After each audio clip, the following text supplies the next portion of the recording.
sais pas si on me voit. Oui, c'est bon. Ça y C'est est, bon, c'est Françoise, bon. oui. Permettez-moi, à la suite de mes aînés, de vous renouveler mes remerciements pour avoir répondu massivement à notre appel dans le cadre de la présente cérémonie de lancement de Freedom Togo, mouvement de libération nationale.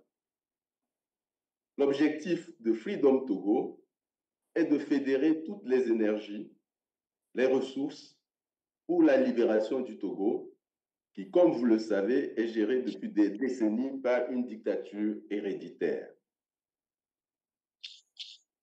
Mais ce qu'il y a de nouveau et qui justifie notre sursaut est que depuis le début de cette année, la dictature héréditaire est tentée par une monarchisation. Le coup d'État constitutionnel du 6 mai dernier, orchestré sous le sceau d'une prétendue 5e République, est un véritable défi que nous lance le tyran qui se veut désormais monarque. Sommes-nous capables de taire nos divergences pour d'abord arracher notre liberté et la République confisquée? Ce grand défi interpelle notre capacité d'action, notre capacité à nous surpasser et à fondre nos énergies et nos moyens dans un creuset national. Freedom Togo offre à la diaspora et au peuple togolais tout entier ce cadre et lance le présent appel à l'union sacrée. Mes chers compatriotes de la diaspora togolaise, vivant en Europe, en Afrique, aux États-Unis, au Canada, en Asie et partout ailleurs, je vous salue.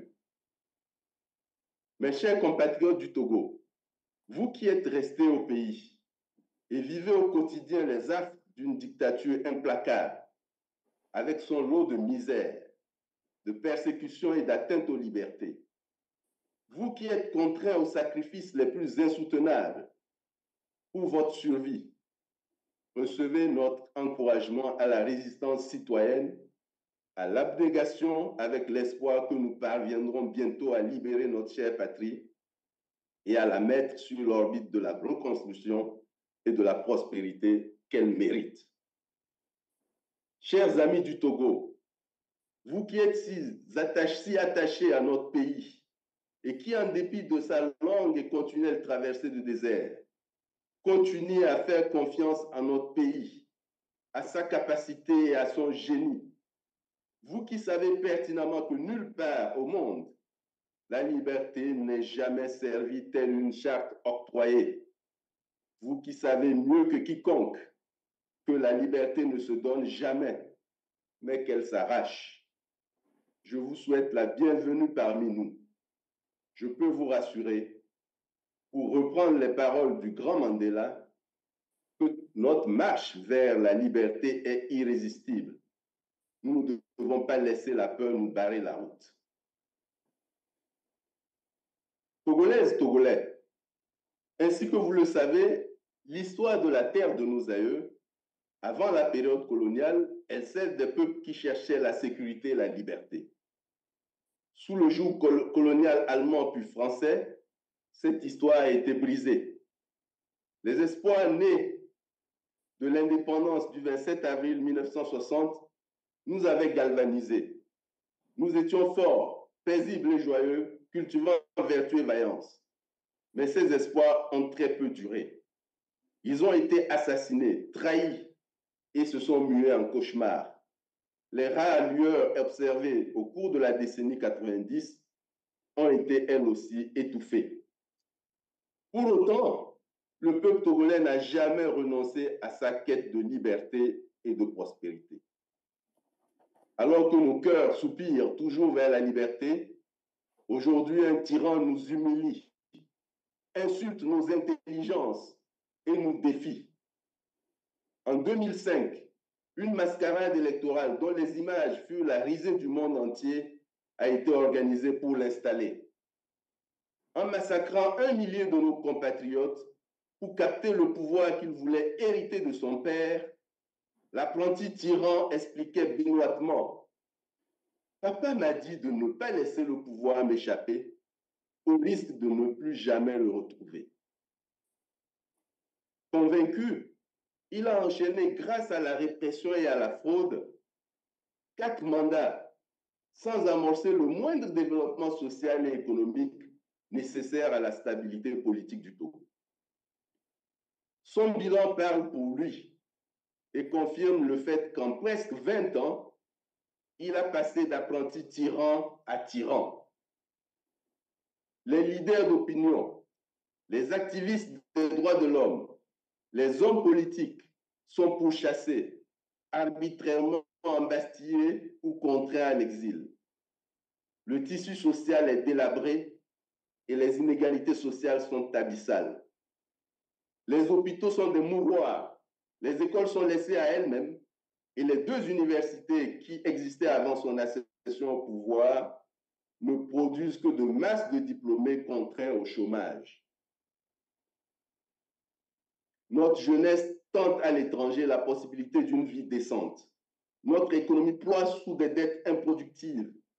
Les infrastructures exécutées à coups de milliards par des sociétés et officines du tyran s'écroulent à la moindre intempérie du fait de la corruption endémique ayant émaillé leur réalisation. Voilà le bilan de Faure Gnassingbé, après presque 20 ans d'exercice solitaire du pouvoir, bilan qu'il reconnaît lui-même lorsqu'il a osé se défausser sur sa minorité pieuse qu'il a qualifiée, qu'il a fabriquée à son image. Nous sommes au fond de la piscine. Comme si cela ne suffisait pas, on creuse pour toucher le fond du fond. Tel un enfant gâté, agitant au quotidien ses caprices, en début de cette année, il se souvient que bon gré mal gré, son pouvoir tire à sa fin. Le coup d'État constitutionnel du 6 mai 2024 lui permet de résoudre cette équation. S'affranchir des urnes pour se maintenir ad vitam aeternam au pouvoir avec le titre de président du Conseil des ministres. Un régime monarchique en surplomb de la souveraineté populaire est désormais en cours d'installation et incarne une dynamique orpheline dans une sous-région en pleine mutation populaire. Les élections présidentielles, qui restaient le seul moment de débat public, ont été supprimées, car trop dangereuses pour la survie du tyran. Le fameux président du Conseil des ministres, qui concentrera l'essentiel du pouvoir d'État, sera désigné par le parti État, tandis que le président de la Ve République, ayant une fonction purement honorifique, sera désigné par des godillots, eux-mêmes nommés par Faure Gnassingbé et siégeant dans les 2 chambres réunies, dont une a été expressément créée à coups de milliards de nos impôts pour la circonstance. Sans se soucier du potentiel conflit d'intérêts et traitant le sort de la nation togolaise comme on traite d'une affaire de famille, le tyran s'apprête à installer une de ses nombreuses compagnes comme présidente de la République. Gageons qu'il informera plus que 2 fois par an la future présidente de la République, comme l'y engage l'article 42 de la Constitution adoptée à la hussarde et notamment le 19 avril dernier par une Assemblée nationale dont le mandat avait expiré depuis le 7 janvier 2024. Avec cette Constitution, chers compatriotes, notre pays est une fois de plus la risée de tous les pays où la souveraineté populaire fonctionne. Peuple togolais, voilà comment Faure Gnassingbé nous ridiculise, nous trahit, bafoue notre honneur et fait main basse sur le peu qu'il reste encore de notre République, notre bien commun.